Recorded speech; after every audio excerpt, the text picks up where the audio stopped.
अगर आप अभी इस वीडियो को देख रहे हैं तो ये सोचिए, क्या होगा अगर इसी पल आपकी सांसें थम जाए। क्या आपको पता है कि मरने के बाद आपकी आत्मा के साथ क्या होता है? ये सिर्फ एक अंत नहीं, ये एक ऐसी यात्रा की शुरुआत है जो इतनी भयानक है कि इसे सोचकर ही आपकी रूह कांप उठेंगी। ये है मृत्यु के बाद की 13 दिन की यात्रा, जैसा कि बताया गया है गरुड़ पुराण में। गरुड़ पुराण कहता है, जैसे ही किसी व्यक्ति की मृत्यु होती है उसकी आत्मा शरीर से बाहर निकलती है, लेकिन ये सिर्फ एक छूट नहीं होती, ये उस आत्मा की सबसे भयानक यात्रा की शुरुआत होती है। सबसे पहले तो जब किसी इंसान की मृत्यु होती है, शरीर को नहलाकर नए कपड़े पहनाए जाते हैं। उसके बाद उनके कान और नाक में रुई डाल दी जाती है और मुंह में तुलसी का पत्ता रखा जाता है। दोनों पैरों के अंगूठों को बांधा जाता है। ये सब नियम शरीर की शुद्धि के लिए किया जाता है और ताकि कोई भी आत्मा शरीर के कोई भी छेद से वापस ना घुस पाए। इसे अंत्येष्टि कहते हैं, यानी अंतिम संस्कार। मृत्यु के पहले 3 दिन आत्मा को समझ ही नहीं आता कि वो मर चुकी है। वो अपने शरीर के पास ही मंडराती रहती है। कभी कभी शव के आसपास खड़ी होकर अपने ही अंतिम संस्कार को देखती है, अपनी ही चिता को जलते हुए देखती है। गरुड़ पुराण कहता है, आत्मा को सबसे पहला झटका तब लगता है जब उसे अपने शरीर को जलते हुए देखना पड़ता है।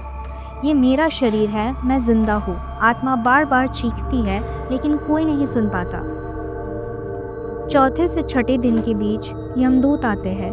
लंबे काले खौफनाक चेहरे, उनके हाथों में नुकीले नाखून और लोहे की जंजीरें होती है।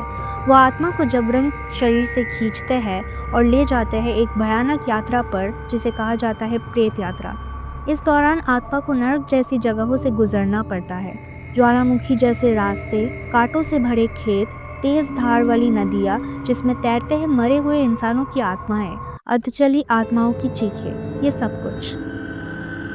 7वें से 9वें दिन तक आत्माओं को कर्मों का सामना करना पड़ता है। अब आत्मा को एक के बाद एक अपने सारे जीवन के कर्म दिखाए जाते हैं, जैसे कोई फिल्म चल रही हो। लेकिन फ़र्क ये है कि अच्छे कर्मों से आत्मा को राहत मिलती है और बुरे कर्मों पर यातना दी जाती है। अगर उसने किसी को मारा है तो उसे वैसी ही मौत बार बार झेलनी पड़ती है। अगर उसने किसी का दिल तोड़ा है तो उसकी आत्मा को छुरियों से काटा जाता है। अब ऐसे कुछ बहुत सारे रियल लाइफ इंसिडेंट्स भी हैं, जैसे कि एक औरत जो 12 मिनट तक क्लिनिकली डेड थी, उसने बताया, मैंने खुद को एक काले कमरे में पाया, चारों तरफ कॉकरोचेस रेंग रहे थे और एक डरावनी आवाज़ कह रही थी मुझे कि हर धोखा तुझे अब वापस मिलेगा।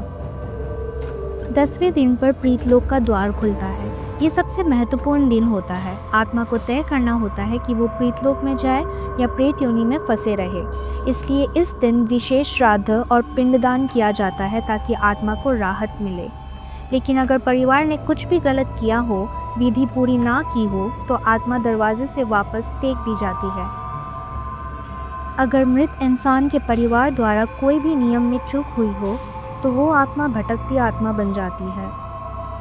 अब वही भटकती आत्मा एक बार फिर पृथ्वी पर लौट आती है, लेकिन इस बार वो भटकती है। उसे कुछ नहीं दिखता, कोई रास्ता नहीं। रात के समय आत्मा घर के कोनों में बैठती है, कभी रसोई में तो कभी सोते हुए लोगों के पास। अगर आपने कभी अचानक ठंडी हवा महसूस की है या अकेले में किसी की उपस्थिति, तो शायद वो कोई आत्मा हो जो अपने कर्मों की सज़ा भुगत रही है। एक रियल लाइफ स्टोरी ऐसी थी कि एक गांव में एक आत्मा ने 12वें दिन अपनी बेटी के सपने में कहा, मुझे जलाया नहीं गया ठीक से, मैं ठंड में कांप रही हूँ। अगले दिन दोबारा हवन करवाया गया और तभी जाकर आत्मा को शांति मिली। 13वें दिन निर्णय का दिन होता है। अब यमराज स्वयं निर्णय करते हैं कि आत्मा को स्वर्ग भेजा जाए या फिर नर्क। अगर अच्छे कर्म है आत्मा प्रीतलोक या स्वर्ग जाती है, और अगर बुरे कर्म है तो शुरू होती है असली यात्रा। नर्क में आत्मा को लोहे की छड़ों पर लिटाया जाता है, खौलते तेल में फेंका जाता है, सर्पों से डसवाया जाता है। हिंदू धर्म में मृत्यु के बाद जो 13 दिन तक के संस्कार होते हैं, उनका वैज्ञानिक और आध्यात्मिक कारण होता है। पहले दिन से लेकर 13वें दिन तक आत्मा को धीरे धीरे इस दुनिया से अलग किया जाता है। हर दिन कोई ना कोई रस्म होती है, जैसे कि पिंडदान, तर्पण, श्राद्ध, ताकि आत्मा को मोक्ष की प्राप्ति हो। लेकिन अगर इन संस्कारों में कोई चूक हो जाए तो आत्मा भटक जाती है, वो प्रेत बन जाती है और फिर वो कभी चैन से नहीं रहती और ना दूसरों को चैन से रहने देती है।